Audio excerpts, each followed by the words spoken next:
Ayan, hello po sa ating lahat, Team Edsin. Hala, tukoy na ang naiinggit sa Edsi, papangalanan na.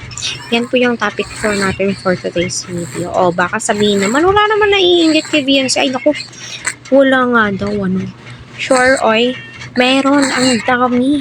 At sinasabing napaka-OA daw pong ngumiti ni Beyonce dahil pilit na pilit. At ikinukumpara pa si Beyonce sa ibang key angels.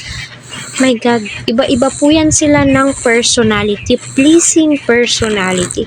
Kaya wag po ninyong ikumpara si ganito at saka si ganyan, si Beyonce at ng iba pa. Iba-iba po yung beauty po nila, di ba?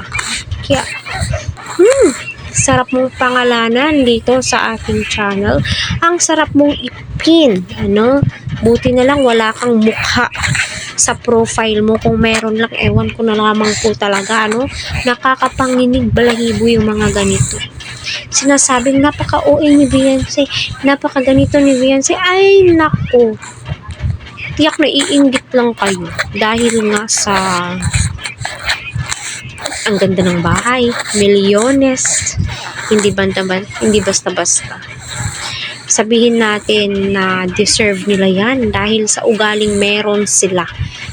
So by the way, pahingi naman po ng likes, pag-subscribe ng aking channel, hit the notification bell kung isa kayo sa mga Team EDC na sumusuporta kay Beyonce at saka kay Edu. Supportahan po natin si Kalinga Prab, Kuya Val. Please wag po natin skip ang kanilang ads. Shout out po sa inyong lahat. Sana ay nasa mabuti po kayong kalagayan.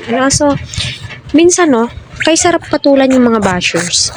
Yung mga nagko-comment dyan na nagmamagaling.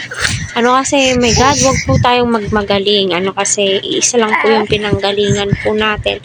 Mahirap na maggaling-galingan sa panahon ngayon. Diba? Kasi, wala po tayong mapapala. Wala tayong mapapala. Kung bash kayo ng bash, kahit sinasabi nyo patungkol kay Beyonce, ay naku, wala po kayong mapapala dyan, mga nanay ko. Mga ate ko. Kasi, mas marami ang nagmamahal kay Beyonce. Mas madami ang sumusuporta. Diba?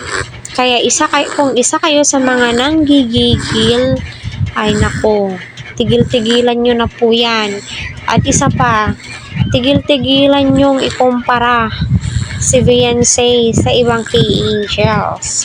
Kasi iba-iba po yan sila ng pleasing personality. Diba?